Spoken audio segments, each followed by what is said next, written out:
bounce into the top power play unit? What are you looking forward to that switch there? Well, I just think that this is an elite player in this league, and Drew's done a great job there. And power play's rolling a little bit, but we don't have a lot of season left, although we have a significant amount. But we want to see what that power play looks like there. He's also a shooter, so it's nice to have another shooter on that flank. I mean, he's a guy that scored 30-plus goals for the last 3 years. So, yeah, just trying to get the best mix of guys we can possibly get on that top unit. Out of curiosity, we talk about when new players arrive about their performance on the ice, but how do you help them maybe off the ice navigate family life and places to live and stuff like that? Well, we got a great support group and people that can help them. So Aaron DeGraff does a lot of that stuff. I think the front office, the players give a lot of input, and like lots of these players, when they came, they were looking for places to live. Realtors, within the organization, there's a lot of connections that can kind of help them out, and we try to get them as comfortable as possible. And I think the rest is a little bit up to their teammates, to make them feel at home and kind of integrate them into how we want to do things around here. And they're excited to join in and learn and sort of get up to speed so they can contribute the best they can with just focusing on what they have to do on the ice.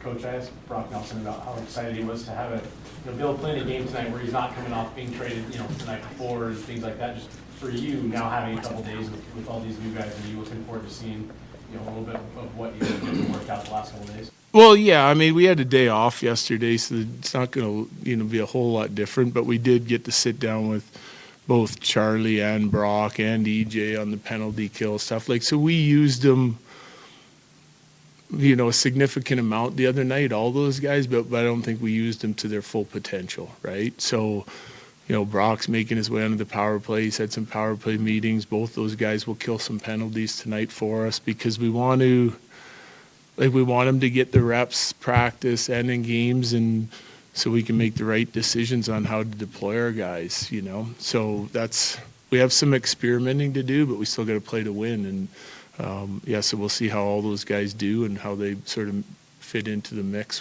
in both special teams, 5-on-5, line combinations, all that, But one thing I'd like to see tonight is I thought our team played with really good energy. There was an excitement about the game. With all the new guys coming in, and it was a big game against Toronto, and I want us to keep that excitement throughout the course of the last part of the year here. How exciting is that to know that you haven't put the new players in those positions to play to their full potential, but you still had a great game from them in their first outing? Yeah, I mean, I think it's exciting because these guys, some of these, like Charlie played a huge role in the penalty kill in Boston for years, and he's used in a bunch of different aspects of the game, and I think he can help our penalty kill, even though the guys that we've had here have done an excellent job so far, especially in the second half of the season. So I think, it's letting the guys that have been here continue to do what they've been doing while mixing in Charlie and et cetera, and still being able to rest guys to come out of the power play. So we have more options now, but it's certainly exciting because they bring some strengths that I think can help our team in different areas and different situations of the game. Having the ability to rest guys, having the ability to kind of slot Brock on the top power play unit, knowing that we'll have a second unit that has some good options. Are you kind of getting that vibe from a few years ago where you're able to experiment down the stretch just to kind of have all the options? Well, we're in a tighter fight, right? So, but yes, it's my job to try and balance, not just playing to get the results, but also still finding out what we need to find out about our team and making sure, one very important thing for me is I want to keep everybody involved. There's no use having the depth if you're not going to use it. There's no use, if guys sit out too long, then they get disinterested a little bit, even though they'll fight that mentally on their own. I just think you want to keep everyone connected and thinking as a team and keeping the big picture in mind. And then, so that's a balancing act for me. But we have a lot of hockey yet to be played and a little bit of a busy schedule with some back-to-back. So being able to not overtax guys, and if guys have nagging injuries that they can come out of the lineup so we're playing healthy and rested group, I think is an advantage. The kid has talked a couple times now about the significance of bringing in older, experienced players. He said, I don't think you can really win with young players. Do you share in that assessment about the value of older players? There's a lot of value in experienced guys. Yeah, guys that have been there, done that.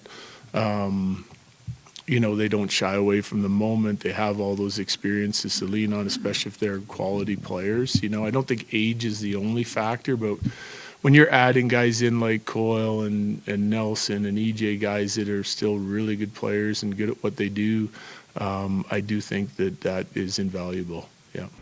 You talked about guys fighting the mental part of not playing in a long time. How important is it to get EJ in here early? I mean, he hasn't played since like early February.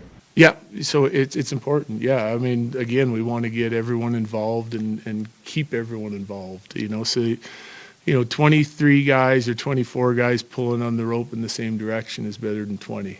You know, that's just the way I see it. So again, we'll try and plan our games ahead and then be flexible with it depending on how guys are playing. And like a prime example tonight, I'll give you one piece of lineup information. So I'm not going to give our lineup every night, but Sam Malinsky played his best game maybe as an Av last game. He's going to be out tonight, you know, and EJ's going to go in. But as long as I relay what I saw and communicate with him so he knows why he's coming out of the lineup and what my plan is for him moving forward, tentative plan is for him moving forward, then he's going to have to be okay with it. He's a good team guy. He understands it, and I want to get EJ involved, and I want to get him involved soon, and so he can continue to sort of gel with their team, so he's going to go in tonight.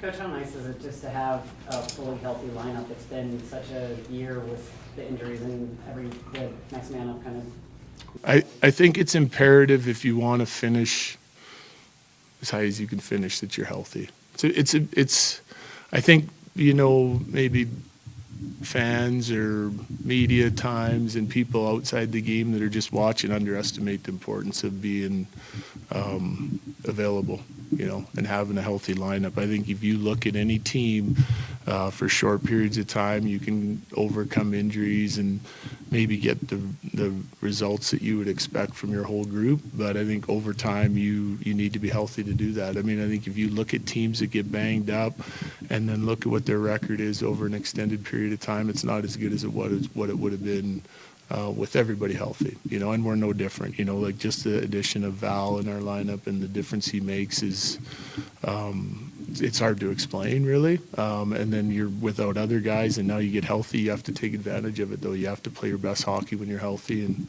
make hay when the sun shines.